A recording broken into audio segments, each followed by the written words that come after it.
birdan to'rtgacha bo'lgan savollarni tahlil qilib o'tamiz. Birinchi savol. Xo'p. Alkenlar molekulasi tuzilishiga ko'ra alkenlar molekulasida qanday farq qiladi deyilyapti. Demak, alkenlardan farqini topib chiqishimiz kerak ekan. Xo'p, ikkita pi bog' borligi molekulasida tuzilishi tetraedrik shaklda bo'lishi bilan farq qiladi. Yo'q, bu xato bolalar. Ikkita pi bog' bo'lishi bu aniq. Chunki 3 bog' tutganda uglerod alkinlarda bilamizki 3 bog' tutadi. Xo'p, bittasi sigma, ikkitasi pi bog' bo'ladi, to'g'rimi? Dastlabki vakili aysilen hisoblanadi. Mana, ikkita pi, bitta sigma bo'ladi. 3 ta bog'da bittasi sigma, 3 ta pi bo'ladi. Xo'p, bolalar tuzilishi tetraeder deyapti. Bilamizki aysilenning formulasi qanday bo'ladi?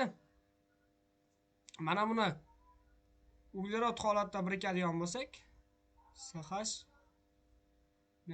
holatda biriktiradigan bo'lsak, vodorod holatda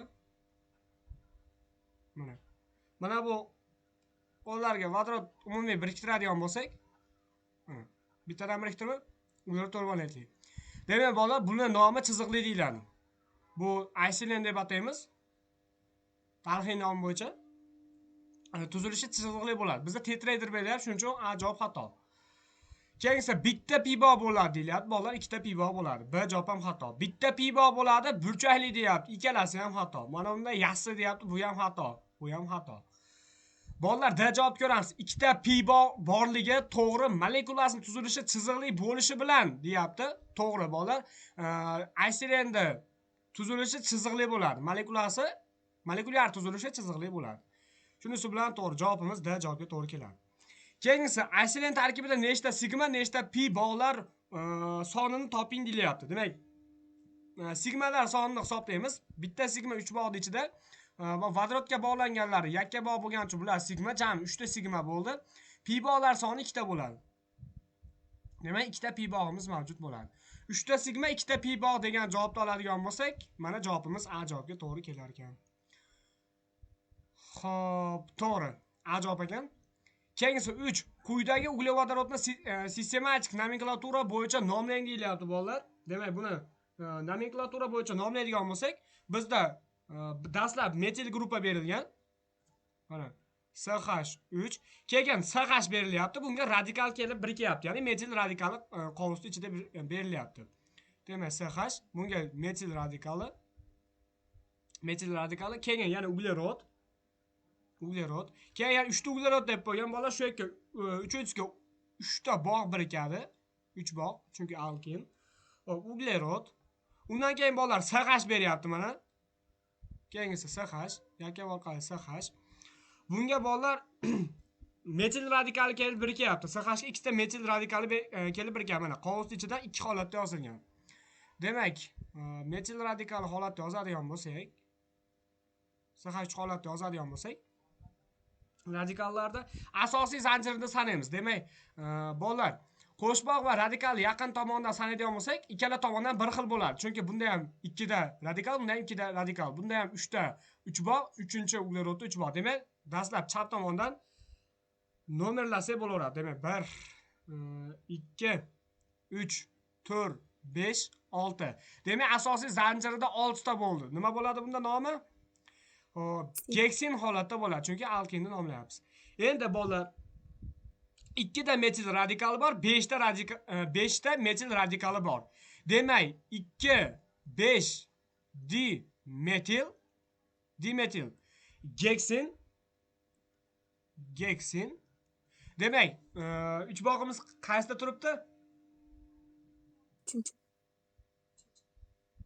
Bolalar, 3-chi bog'imiz 3-chida. 3-chida turibdi, to'g'rimi? Xo'p, 3-chida turgani uchun 2 5 dimetil geksin 3 holatda yoziladi. Mana shu javobni topishimiz kerak bo'ladi. Xo'p, 2 5 dimetil geksen 5, bu xato bolalar. Geksen emas, geksin bo'ladi. 2 5 dimetil geksen 2 deyapti, bu ham xato. 2 5 dimetil geksin 3. Mana shu javobga to'g'ri keldi. S javob to'g'ri. 2 2 5 5 tetrametil geksin 2. Yo'q, bu xato. 2 2 5 5 holatda radikal birikmagan. Xo'p, 4-savol. Quyidagi uglevodorodlar sistematik nomenklatura bo'yicha nomlang deyilyapti. Demak, dastlabkiga radikalga birikyapti. Demak, quyidagicha yoziladi. SH3 S 3 ta bog' holatda uglerod biriktiramiz. Mana keyin SH, mana buni tay chizib qo'yibman, aslida mana bu edi. Tay chizib qo'yibman, yaqinroq joylashgani uchun. Qiymati o'zgarmaydi. Uglerod. Keyin bolalar mana ko'ryapsizlar, tagiga qora chizib qo'ydim. SH. Keyin ikkita metil radikal bu yoniga yoziladi SH3, bu pastga yoziladi SH3. Demak bolalar, bilamizki 3 bog' yaqin bog'i yaqin tomondan nomlanadi, to'g'rimi? Nomlaydigan bo'lsak 1 2 3 4 5. Asosiy zanjirda 5 ta. Xo'p, bolalar 2 da 3 bog' turibdi mana. Ikkinchi uglerodda 3 bog' birikkan va 4-chi uglerodda nima beryapti? Metil radikali beryapti. Demak, nomlanish asosiy zanjirda 5 ta uglerod bo'lgani uchun bu pentin bo'lib tugaydi. Alkinlarni gaplashyapmiz va 4-chi uglerodda bitta metil turibdi. Demak, 4 metil. Xo'p, asosiy zanjirda 5 ta uglerod saqlagani uchun pentin va 3 bog' ikkinchi uglerodda turgani uchun ikki holatda nomlanadi. Ya'ni xalqaro sistematik nomenklatura bo'yicha 4 metil pentin 2 degan javobni topamiz. Xo'p, o'zi javobda A da turibdi ekan, mana A javob to'g'ri. 2 metil pentin 1 xato, 2 metil pentin 3 xato, 3 metil pentin 2 xato. Demak, javobimiz A javob bo'ladi.